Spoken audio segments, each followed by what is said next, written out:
Kita berdoa. Terima kasih Tuhan Yesus atas segala penyertaan-Mu bagi kami hingga pada saat ini. Kami boleh berkumpul di tengah-tengah keluarga masing-masing, mengadakan partonggoan jemaat di tengah-tengah resort Bandung ini. Engkau berkati dan Roh Kudus-Mu yang selalu hadir mengajari, menguatkan kami untuk mengerti dan dapat menjadi pelaku-pelaku kebenaran firman. Di dalam nama anak-Mu Tuhan Yesus Kristus, Tuhan dan Juru Selamat kami yang hidup. Amin. Bapak Ibu yang dikasihi oleh Tuhan kita Yesus Kristus, dalam Minggu Eksaudi, dalam ibadah rumah tangga, renungan diambil dari Mazmur 27 ayat 7 sampai ayatnya yang ke-14. Demikian firman Tuhan. Dengarlah Tuhan seruan yang kusampaikan. Kasihanilah aku dan jawablah aku. Hatiku mengikuti firman-Mu. Carilah wajah-Ku, maka wajah-Mu kucari, ya Tuhan. Janganlah menyembunyikan wajah-Mu kepadaku. Janganlah menolak hamba-Mu ini dengan murka. Engkaulah pertolongan. Janganlah membuang aku dan janganlah meninggalkan aku, ya Allah penyelamatku. Sekalipun ayahku dan ibuku meninggalkan aku, namun Tuhan menyambut aku. Tunjukkanlah jalan-Mu kepadaku, ya Tuhan. Dan tuntunlah aku di jalan yang rata oleh sebab seteruku. Janganlah menyerahkan aku kepada nafsu lawanku, sebab telah bangkit menyerang aku saksi-saksi dusta dan orang-orang yang bernapaskan kelaliman. Sesungguhnya aku percaya akan melihat kebaikan Tuhan di negeri orang-orang yang hidup. Nantikanlah Tuhan, kuatkanlah dan teguhkanlah hatimu, ya nantikanlah Tuhan. Demikian firman Tuhan. Yang dikatakan berbahagia adalah mereka yang mendengarkan dan melakukan firman Tuhan di dalam hidupnya hari lepas hari. Amin.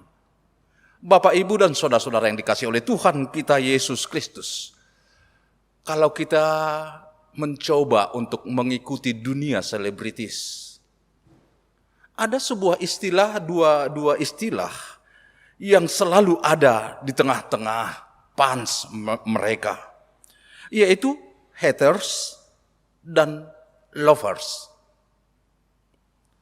Walaupun istilah ini juga berlaku bagi setiap orang, tapi yang paling banyak adalah di tengah-tengah para selebritis. Dalam dunia keartisan, lovers adalah orang-orang yang menyukai, orang-orang yang mengikuti dengan baik, orang-orang yang mengidolakan seseorang. Sementara haters adalah para pembenci. Tapi satu hal yang paling menarik di antara keduanya ini, yaitu mereka sama-sama tidak melihat kebenaran di tengah-tengah apa yang mereka benci dan apa yang mereka sukai. Kebenaran hilang. Ketika seorang yang diidolakan, walaupun dia salah, banyak para loversnya mengatakan, itu cobaan, itu hanya tantangan. Saya yakin di balik ini kebaikan-kebaikanmu luar biasa. Dan para haters mengatakan, ketika seorang yang diidolakan itu melakukan kebaikan-kebaikan, perkataan sering muncul dari para haters yang pembenci. Biasa cari popularitas, biasa munafik, biasa menjual-jual segala kebaikan, tetapi tidak seperti itu hidupnya. Sebaik apapun sang idola, para haters selalu menyatakan hal yang negatif. Seburuk apapun artis yang diidolakan, para lovers selalu mengatakan itu kebaikan. Boleh kita katakan bahwa keduanya sama-sama tidak mampu melihat yang namanya kebenaran. Itu sebabnya muncul sebuah istilah, sebaik apapun seseorang, pasti ada yang membencinya. Tapi ada juga yang mengatakan, seburuk apapun seseorang, pasti ada yang menyukainya.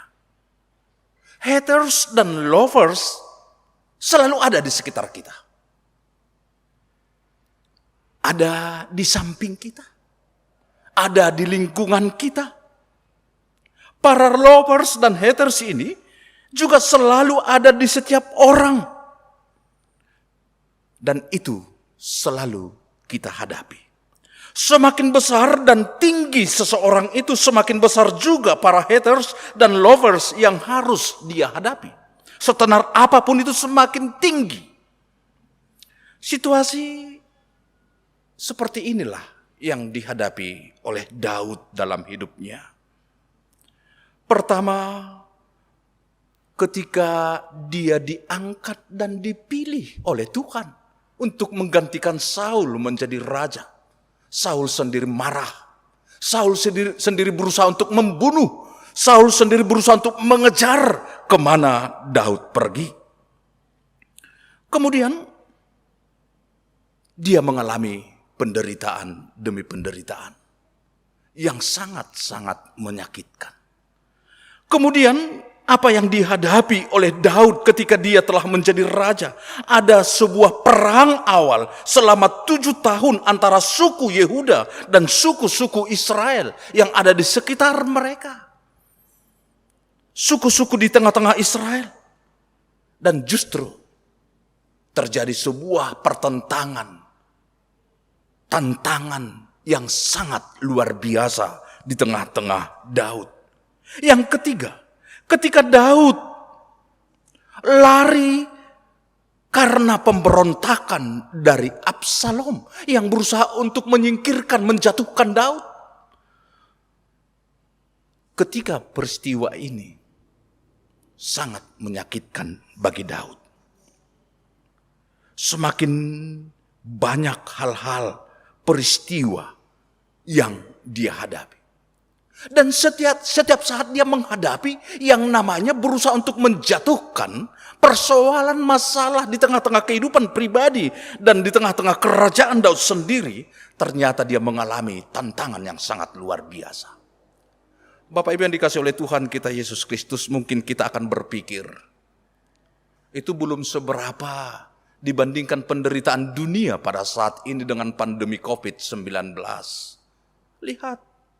Dunia terancam, dunia terganggu, sendi-sendi kehidupan manusia sedang rusak semuanya. Dan belum seberapa. Bapak Ibu yang dikasihi oleh Tuhan kita Yesus Kristus, jangan kita membayangkan penderitaan Daud itu adalah sesaat, satu hari, satu minggu. Peristiwa ketiga hal di atas yang saya sebutkan tadi itu berlangsung selama puluhan tahun. Selain itu juga, tantangan-tantangan persoalan-persoalan yang dihadapi oleh Daud terjadi setiap saat di dalam hidupnya sebagai raja. Bahkan yang saling menyakitkan adalah ketika pemberontakan itu datang dari keluarganya sendiri, Absalom. Bapak Ibu yang dikasihi oleh Tuhan kita Yesus Kristus, betapa menderitanya Daud. Betapa tertekannya Daud. Bapak Ibu yang dikasihi Tuhan Yesus Kristus juga merasakan betapa tertekannya kita pada saat ini dengan posisi pandemi COVID-19 ini. Sudah hampir lebih 2 bulan kita menghadapinya. Memasuki bulan ketiga. Banyak hal yang menjadi tekanan bagi kita. Tapi kita boleh belajar dari khotbah ini, bagaimana Daud menghadapi persoalan, bagaimana Daud menghadapi masalah, bagaimana Daud menghadapi beban hidup yang sangat berat. Dan ini menjadi sebuah teladan yang pantas untuk kita teladani. Yang pertama dikatakan di sini, bahwa Daud mengatakan dalam hidupnya dia selalu mencari Tuhan dan selalu berseru kepada Tuhan. situasi yang menekan kehidupannya. Bahkan hidup yang sangat menyakitkan. Di mana haters yang ingin menjatuhkan, bahkan dari keluarganya sendiri, melalui pemberontakan Absalom, membuat dia merasa tertekan. Masalah-masalah yang dia hadapi dalam kerajaannya, masalah-masalah yang dia hadapi di dalam pribadinya, justru ketika dia menghadapinya, ini menjadi teladan bagi kita. Dia tidak pergi kemana-mana. Dia tidak mengandalkan kerajaan-kerajaan lain. Dia tidak mengandalkan penasehatnya. Dia tidak mengandalkan orang-orang kuat yang di sekitarnya. Dia tidak mengandalkan kuasanya. Dia tidak mengandalkan mandatnya sebagai raja. Tapi apa? Dia mengandalkan Tuhan. Dia mencari Tuhan. Dia tidak mencari kekuatan dunia. Dia tidak mencari yaitu paranormal yang seperti dilakukan oleh Saul ketika dia berusaha untuk mengejar Daud. Ketika Tuhan Allah sudah mengatakan bahwa engkau digantikan oleh Daud, justru dia pergi kepada seorang perempuan peramal. Daud tidak melakukan itu. Bagaimana kita menghadapi persoalan kita? Kemana kita berangkat? Kemana kita tertuju? Kemana kita melangkah untuk mengharapkan bantuan dunia? Ya, mungkin bisa sesaat. Di dalam pandemi COVID-19 ini, kemana kita berangkat? Kemana kita mengadu? Mungkin kita akan mengadu kepada pemerintah yang akan memberikan sembako, yang akan membantu kita. Mungkin kita pergi terhadap teman yang bisa membantu di tengah-tengah pekerjaanku, di tengah-tengah tantangan yang saya hadapi. Mungkin saya pergi kepada orang yang bisa saya harapkan. Apakah kita menemuinya? Tidak. Mungkin 1-2 kali kita mendapatkan, tapi tidak seterusnya. Mari kita meneladani apa yang dilakukan oleh Daud. Di mana Daud selalu mencari Tuhan, di mana Daud selalu datang berseru kepada Tuhan. Yesaya 55 ayat 6 berkata, carilah Tuhan selama ia berkenan ditemui. Berserulah kepadanya selama ia dekat. Kalau kita bertanya, bagaimana Pak Pendeta caranya mencari Tuhan? Apakah itu mirip seperti mencari alamat? Kalau kita mencari alamat mungkin gampang. Daerah sini, kemudian kita bertanya kepada orang-orang sekitarnya, mungkin alamat akan dapat. Atau lebih gampang pada saat ini kita masuk Google Map. Pasti kita gampang untuk mendapatkan alamat tersebut. Tapi bagaimana cara mencari Tuhan? Apakah kita bisa memakai Google Map? Bertanya kepada orang? Dan apakah kita menemukan jawaban, alamat di mana Tuhan? Apakah kita bisa mengatakan bahwa Tuhan itu ada? Pengalaman orang yang mencari Tuhan. Kalau kita membaca riwayat hidup seorang teolog Kristen dan seorang penulis, C. Lewis, yang dibesarkan di dalam sebuah keluarga Protestan di Belfast, Irlandia. Ketika dia masa kecilnya, dia percaya kepada Yesus. Dan setelah dia bertumbuh besar, dan akhirnya dia mulai meragukan. Ketika dia berusaha untuk mencari Tuhan, tetapi dia tidak menemukan Tuhan di mana. Dan akhirnya dia mulai meninggalkan iman percayanya. Setelah dia bertumbuh semakin dewasa, ternyata dia kembali menemukan bahwa Tuhan itu ada. Dan dia merasakan bahwa Tuhan itu ada. Dan dia kembali menjadi seorang teolog. Yang sangat menyedihkan adalah seorang pemuda yang bernama Darwin, penemu teori evolusi. Ketika dia aktif meneliti, masuk dalam pendidikan kekristenan dan berusaha untuk menjadi imam. Dalam autobiografinya dikutip Explorer God, dia mengatakan seperti ini. Tetapi saya semakin merasa sulit untuk menciptakan bukti yang cukup untuk meyakinkan saya.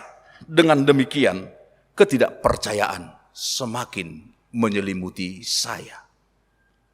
Ketika dia berusaha untuk mencari Tuhan, tapi justru dia tidak menemukan. Dan akhirnya dia menjadi orang yang tidak percaya. Bapak Ibu yang dikasihi oleh Tuhan kita Yesus Kristus, bagaimana aku mencari Tuhan? Yang jelas, pertama, mencari Tuhan yaitu menemukan Tuhan dengan cara tinggalkan dan tanggalkan dosa-dosamu. Ini teknik pertama, cara pertama. Lakukan itu meninggalkan dosa dan hidup di dalam kekudusan. Seperti firman Tuhan mengatakan, sebab itu keluarlah kamu dari antara mereka dan pisahkanlah dirimu dari mereka. Firman Tuhan, dan janganlah menjamah apa yang najis. 2 Korintus 6 ayat 17 sampai 18. Artinya, ketika kita dikatakan mencari Tuhan, berarti kita berusaha untuk hidup kudus, hidup sesuai dengan kehendak Tuhan. Kedua, kita harus meletakkan tujuan hidup kita sesuai dengan rencana Allah. Tuhan tidak akan berjalan dengan orang yang hidup di luar rencananya. Tapi Tuhan akan berjalan bersama-sama dengan mereka yang meletakkan rencananya sesuai dengan kehendak Tuhan. Kemudian mencari Tuhan itu justru dikatakan di sini berarti ia akan menyertai orang yang percaya. Dengan kata lain, bahwa kita harus sungguh-sungguh percaya kepada Tuhan Allah. Kemudian dikatakan di sini bagaimana orang yang dikatakan mencari Tuhan, yaitu orang-orang yang harus berani memberikan waktunya untuk berbicara, untuk belajar, dan untuk membaca firman Tuhan.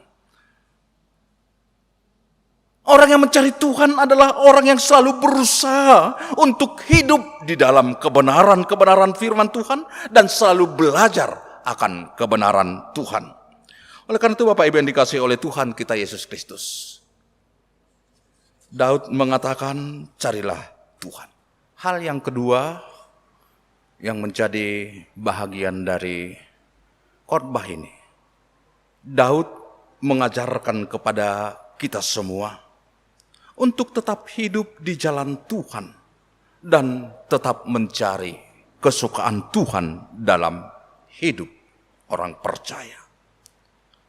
Mari kita belajar dari pengalaman Daud, di mana Daud selalu berusaha untuk mencari apa yang menjadi kehendak Tuhan di dalam hidupnya. Walaupun terkadang dia sering jatuh di dalam keinginannya sendiri, walaupun terkadang dia jatuh di dalam kehendaknya sendiri, tetapi ketika dia menyadari akan jatuhnya dia mau belajar dan mau ikut apa yang dikatakan oleh Tuhan. Dia mencari kesukaan Tuhan di dalam hidupnya. Oleh karena itu Bapak Ibu yang dikasihi oleh Tuhan kita Yesus Kristus, kita diajarkan tetaplah kita berfokus terhadap kebenaran firman Tuhan, mau belajar dan diajari oleh firman Tuhan, dan roh itu yang menguasai hati dan pikiran kita sehingga kita hidup di jalan kebenaran daripada Tuhan. Kemudian yang terakhir diingatkan oleh khotbah kita pada saat ini melalui pengalaman Daud ini. Dikatakan di sini yaitu supaya tetap menyerahkan segala sesuatunya kepada Tuhan dan membiarkan Tuhan bertindak atas hidup kita. Membiarkan Tuhan memberkati setiap pekerjaan kita. Percaya dan membiarkan Tuhan untuk selalu ada menjadi bahagian dari kehidupan setiap orang percaya. Bapak Ibu yang dikasihi oleh Tuhan kita Yesus Kristus, renungan kita ini mengajak kita, biarlah Tuhan yang selalu bertindak, sabar di dalam menantikan Tuhan, sebab saatnya Tuhan akan memberikan yang terbaik bagi setiap orang percaya. Sabar menanti di rumah, sabar menghadapi setiap persoalan-persoalan oleh sebab pandemi COVID-19 ini. Yakinlah Tuhan akan memberkati dan indah pada waktunya. Minggu Eksaudi mengatakan, dengarkanlah ya Tuhan. Yakinlah Tuhan sedang mendengarkan doa-doamu. Tuhan sedang mendengarkan kita semua. Tuhan sedang mendengarkan seruan-seruan kita. Yakin dan percayalah, Tuhan akan bertindak dalam setiap kehidupan kita.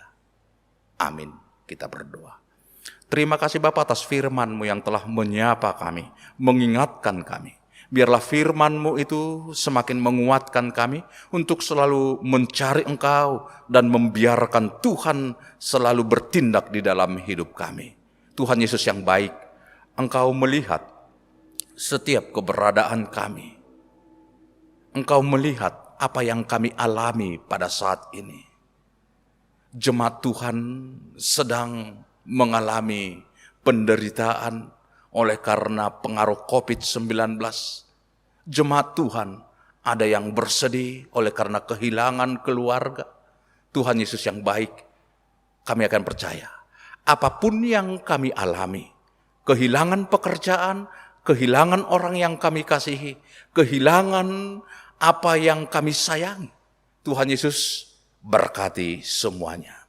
Ketika kami selalu berseru kepadamu, pertolongan-Mu akan menopang hidup kami. Pertolongan-Mu akan menguatkan kami. Pertolongan-Mu akan selalu nyata di tengah-tengah setiap kehidupan jemaat Tuhan. Engkau berkati kami Tuhan, dan Engkau lindungi. Dan Roh Kudus-Mu yang mengajari kami untuk boleh hidup di dalam kebenaran-kebenaran firman-Mu. Di dalam nama anak-Mu Tuhan Yesus Kristus, Tuhan dan Juru Selamat kami yang hidup. Amin.